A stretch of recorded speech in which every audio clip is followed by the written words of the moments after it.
and welcome back to my channel. I thought I would come on today and talk about flying with children. We have flown quite a lot with our children and travelled generally to various places, cities, Europe, etc. with them, and it's the one thing I get asked most about, and that is tips for flying with children. We've just got back from Greece for 2 weeks, so we had 2 flights with them. We have 2 children, 2 years old, or just 2 years old, and 1 is 4 years old. Both have flown since they were probably 2 months old, and so we've flown with them quite a lot of times. Daisy, I think she's on nearly her 20th flight, so we've done it quite a bit. We have a few tips. I have got some notes written down just in case I forget, because I have 10 tips to share with you today. They're in no particular order, but let's get started. Tip number 1. And that is, when you're booking your flights, have a good look around for flights. Think about the timing that you want to travel and what would suit your child the best. For us, morning flights are great. Nighttime flights, so red eye, as some of you may know, are not ideal. We've just had a flight back from Greece at the evening. It got delayed a couple of hours, so we travelled through the night. It wasn't ideal. Far more stressful than it needs to be. Alongside that is picking your seats. If you have to pay a surcharge to book your seats, then for me it's worth it. You need to know where you're sat. Daisy likes to be by a window. It's also great because she's not tempted to get up and walk about the plane, which she doesn't really need to do unless she needs the toilet anyway. But it's also great to be on an aisle when you've got a baby, so you can get up, you can move about, you can walk up and down if you need to. Number 2, your stroller or your pushchair. We take ours right to the gate or right to the aircraft. I don't check it in with my suitcase. I make sure we take it all away. Even if your child is not in it, which you may want to if the airport is busy, you can put all of your cases and hand luggage and things in it, and you've got a bit more hand space. Number 3, it is packing your flight bag. So we always take 2 flight bags, so one for the children and one for just your general passports, etc. That way you're keeping it separate. In the kids bag we keep lots and lots of entertainment, so we pack new books, new toys. Sometimes I even wrap those toys up so they've got the excitement of opening them. It takes time to open them. I always add a little bit more sellotape so it's trickier to get into and waste more time. Things like the iPad filled with games they can play, reading some more stories, some films, some TV programmes.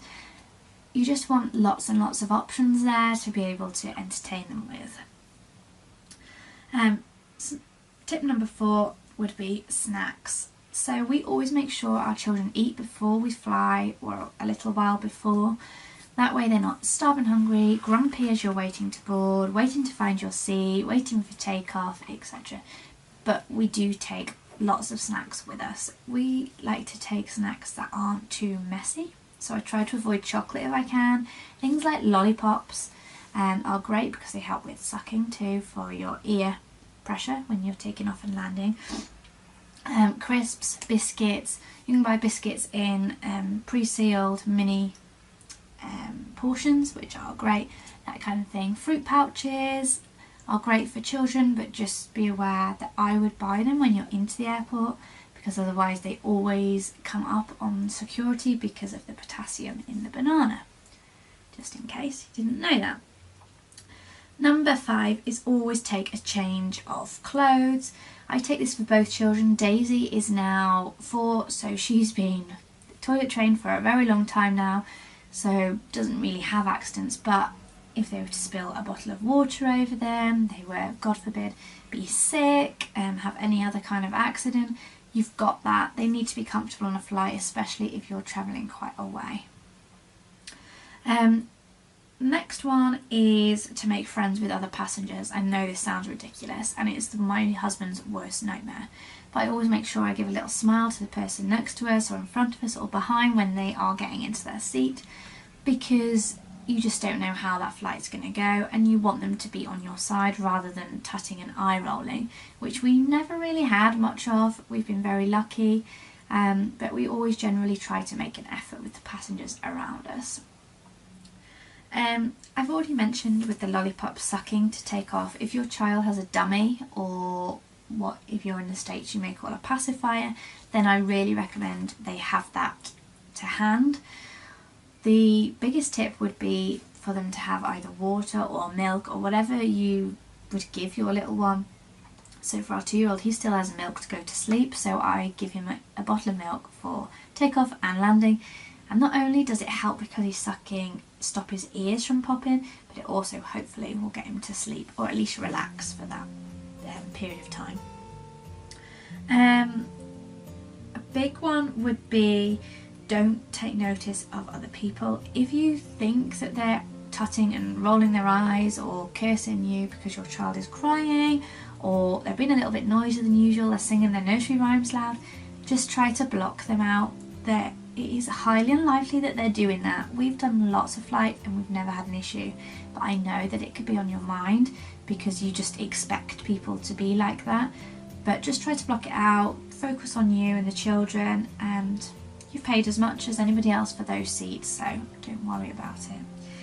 And my last is expect the worst.